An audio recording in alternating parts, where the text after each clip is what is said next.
Hi, this is Diane with Many Eyes of Addiction. I have a letter from a counselor friend of mine who thought this would help alleviate some of the stigma around specifically methadone, but it really attacks all forms of medication-assisted treatments. So without further delay, I will read you the letter. Dear family member and/or friend, this letter will attempt to address some common concerns of those of you who have loved ones on MMT, abbreviated for methadone maintenance treatment. There are many misconceptions and common misunderstandings surrounding this treatment, which education and knowledge about the treatment may alleviate. Methadone, unfortunately, is surrounded by unfair stigma and prejudice based on fears and assumptions.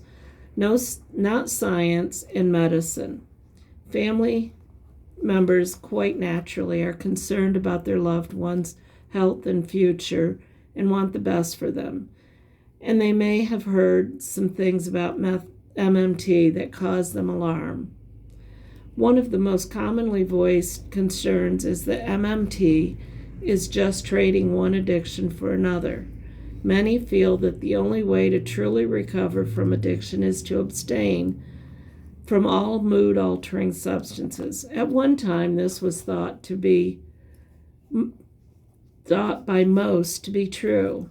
However, science has discovered that with long-term opiate addiction, meaning opiates meaning heroin, Vicodin, morphine, oxycodone, etc., the brain's natural production of endorphins is shut down.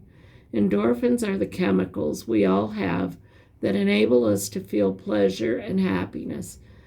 We all have opiate receptors in our brain for these chemicals to attach to. The word endorphin comes from endogenous, meaning coming from within, and morphine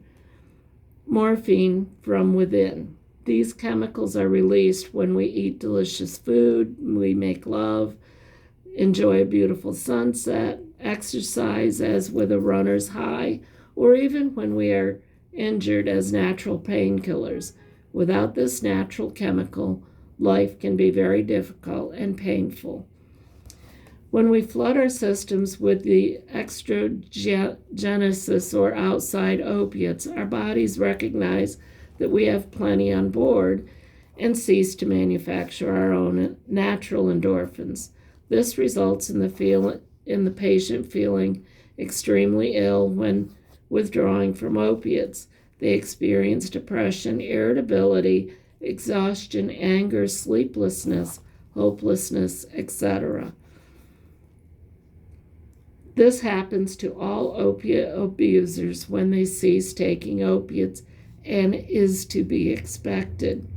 Some patients, especially those with short-term addiction histories, will be able, after a few weeks or months of abstinence, to get their endorphins back into good working order and will begin to gradually improve.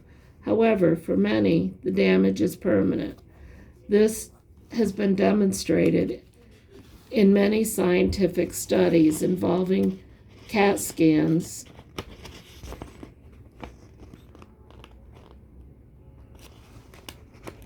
Sorry, can't get the page apart.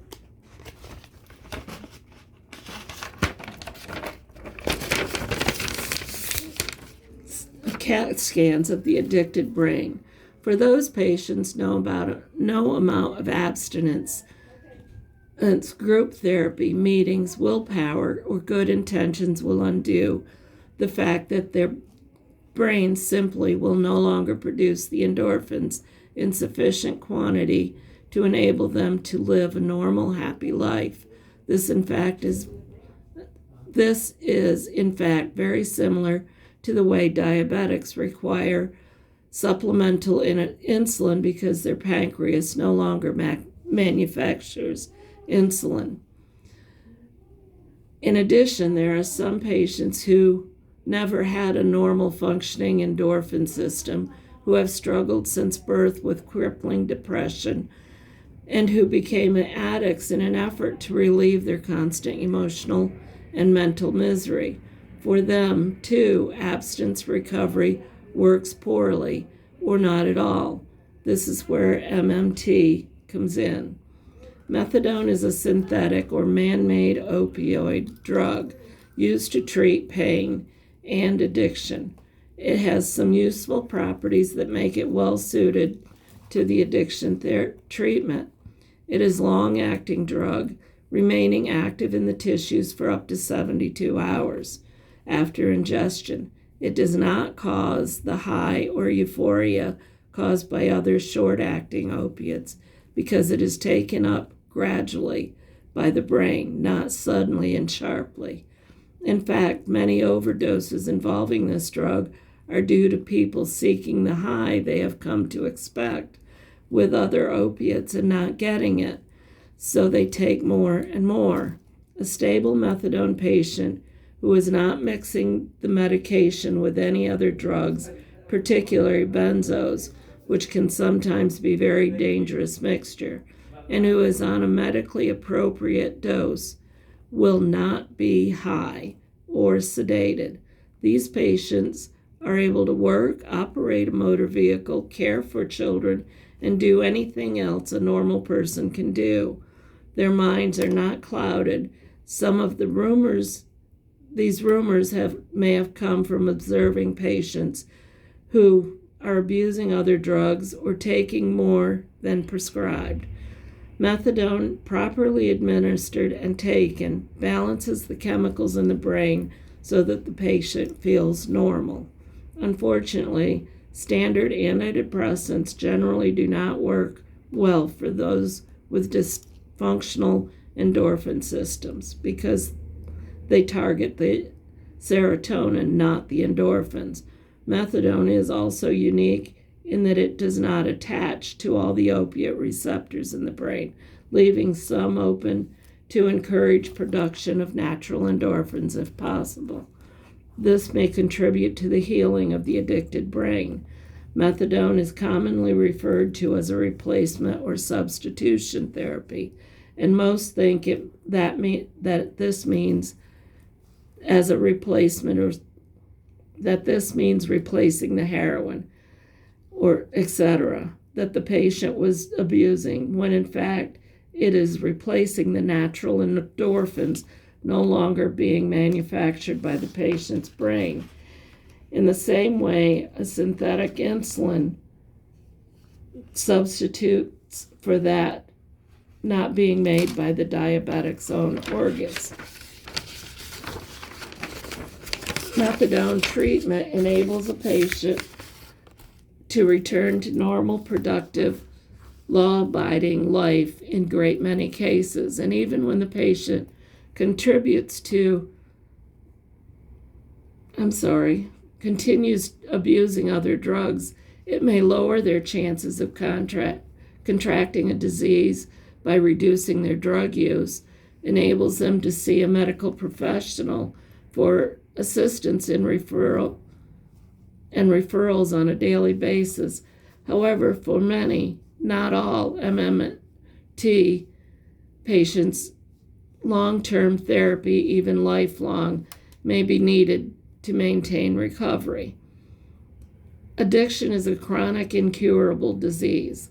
We do not tell diabetics, blood pressure patients, epileptics to discontinue their medications because we know that if they do, the active disease will return. Why then do we encourage recovering, thriving MMT patients to do so when the relapse rates for those discontinuing MMT is greater than 90%?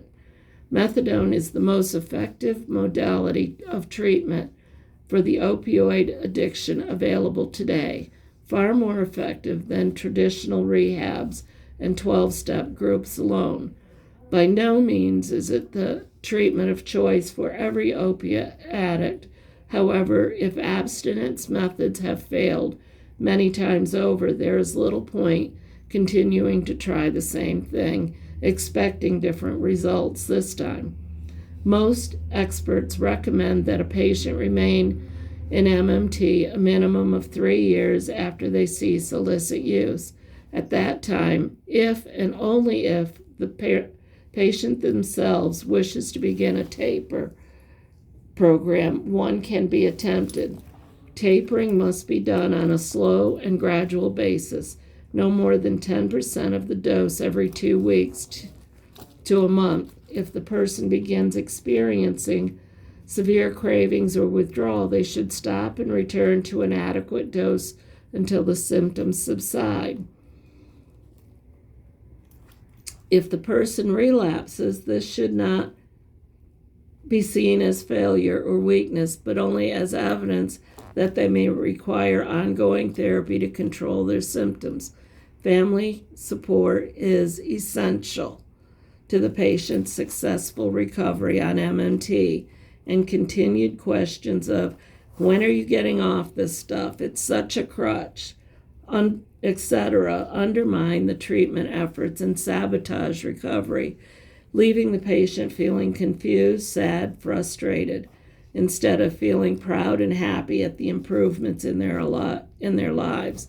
Addiction is deadly disease, and there are few effective treatments for it. So please support your loved ones' recovery efforts and praise them when you see improvements. There is nothing positive to be gained by forcing them off treatment before they're ready. If you would like more information about the MMT, please seek out reputable resources such as www.samsha.gov. Thank you. And if there's any questions that you have for me, again, my email is dwood.4@yahoo.com. Dr. Gresser is also available for questions, and I'll forward any of those to him that you have. Hope you have a wonderful day, and see you next time. Thank you.